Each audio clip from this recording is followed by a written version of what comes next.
When you build a railway in Minecraft, you might have faced the junction problem. And when you try to come up with a solution for it, you face more problems. Sometimes the power rail timings are off. You need to do a lot of work to use it. Or maybe the junction doesn't go in all directions, especially going straight. Not that not going straight is a problem, but when it comes to junctions, it is a problem. Now, to overcome those problems, I've created the one push T-Junction. As the name implies, all you need to do is just push a button. And nothing else. Just push a button in the direction you want to go, and you're off on your way. It's easy to use, it's very compact, and it's not resource demanding. Redstone wise, it's relatively simple as well. To help you understand the junction better, I'll show you the circuits which process the junction's functions. The circuit on top here is the turning circuit. When it's activated, it will cause the center rail right here to change directions. This blue circuit right here is the power circuit. When you press a button, the power circuit will make sure that the power rails on all three sides of the junction will be activated at the same time. And finally, this yellow circuit down here is a connecting circuit. It links up all the power circuits together. And when these circuits come together, it will make a junction like this. Before you build a junction, you must know in which way it's facing. You can do so by referring to the tail of a junction. Stand in the center and look in the direction of your tail. In this case, we are facing towards the east, and that would mean that this junction is facing towards the east. Now it's important for you to find out in which direction it's facing because of this center rail's connecting behavior. When the junction is facing north or east, the rail will connect normally and the inputs will be normal. However, if the junction is facing south or west, the rail will connect in the opposite direction and the inputs will be reversed. I'll show you the solution to the problem at the end of the building process. To build the junction, you will need the following items: 19 redstone dust, 9 repeaters, 7 redstone torches, 6 wooden buttons, and they must be wooden buttons, 3 target blocks, 12 power rails, and 4 normal rails. As for the blocks, I suggest you to bring at least a stack or 2 while you're building a junction.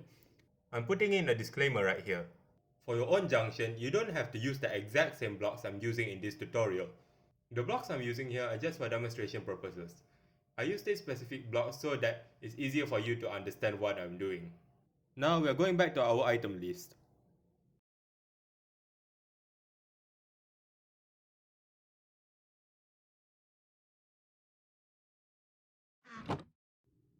For this example, we are using a junction which is facing towards the east. Now first of all, lay down the rails in this arrangement as you can see on screen right now. This slope rail right here needs to be on the third block away from the center of the junction. The inputs need to use wooden buttons, otherwise the pulse won't be long enough to power the entire circuit when you are using it. Take this arrangement and repeat it on all 3 ends, and do not forget the center junction as well. It must be a normal rail and no other rail. And also, as a side note, these 2 rails right here, which are the first 2 rails from the center, can be changed for normal rails. And also you need either use the power ones or rail one. This extra bit right here is for a modification. It won't change the result of the junction at the end. West. For this demonstration, I'll be starting on the left end and going in a clockwise motion to the middle end and finally onto the right end. So first of all, you need to lay down the blocks underneath the buttons. So for the left end, you need to put a lime on the left and blue on the right. Moving on to the middle end, blue on the left, lime on the right. And finally onto the right end, lime on the left, blue on the right. These blocks will be receiving the input from your buttons. And the blue blocks will be the power blocks and the lime blocks will be for the turning circuit. And also don't forget to place redstone dust above the blocks. Otherwise they won't be receiving any signal from the buttons above. Next up, we're going to place down the torches, redstone torches, underneath the rails. So first of all, place the block right here and the torch above it. And underneath here, place a target block and the torch by its side. And it should power off like so. And repeat the same design for all 3 sides.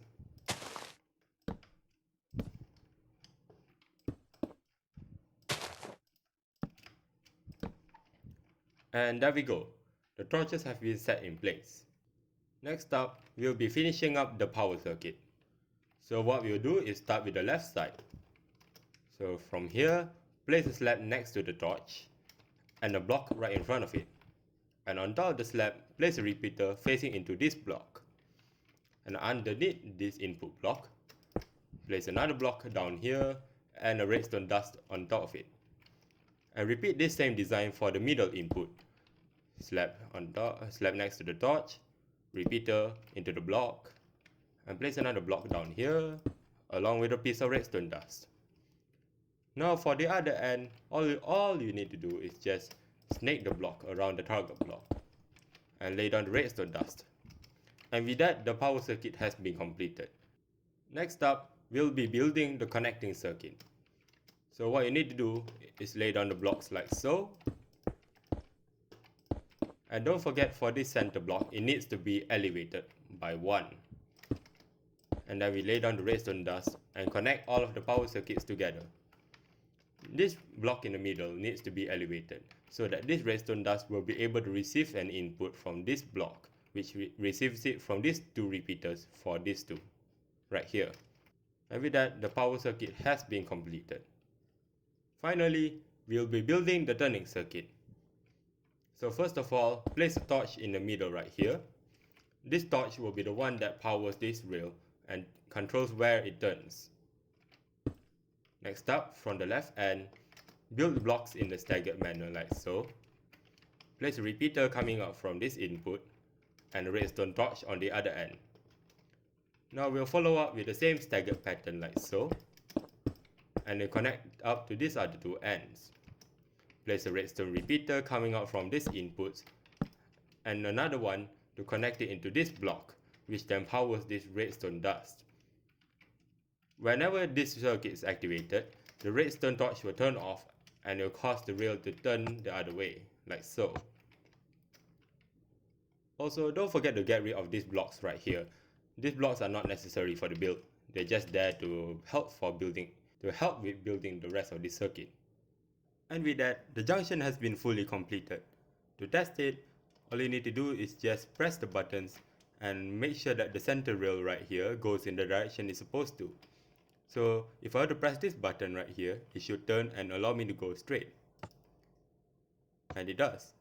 And if I press this button over here, it should remain the same and I will turn left when I use a minecart. And it does stay. Now you should repeat this process for the other 2 ends as well, and make sure that the center rail turns in the direction it's supposed to based on the button you pressed. If your junction is facing south or west, you will need to do the following. First, place 2 blocks down here in a staggered pattern like so, and place some redstone dust above those 2 blocks, and go under here and place a redstone torch. And as you can see, it has burnt out because I forgot to remove the piece of redstone dust above here. And with that, the junction should be working as normal. So instead of a reverse output, you have a normal input instead. So if I were to press this button right here, I will go straight. And if I press this one here, I will go left like normal. Now we are moving on to my survival world, which I've built the exact same junction. Once you're done with your junction, you can add in some finishing touches.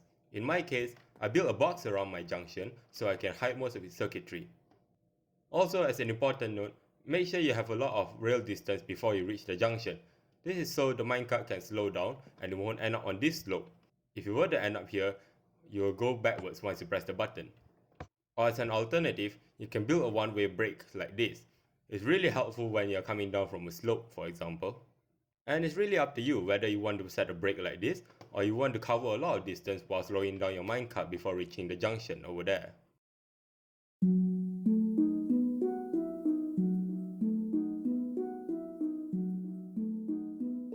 And with that, we've come to the end of the tutorial. Thank you very much for watching this video, and if you watched all the way through, I really thank you a lot for that. And if you didn't, I recommend you to watch through except for the intro, because there's a lot of information that you will need to know before you build the junction. Also, if you found this tutorial helpful, please don't forget to leave a like. And right now I'm just beginning to create YouTube content, especially Minecraft. So if you like to subscribe, please do. Although I'm still new to this YouTube thing right now, so I won't be uploading too much. Once again, thank you for watching this video, and I'll see you around.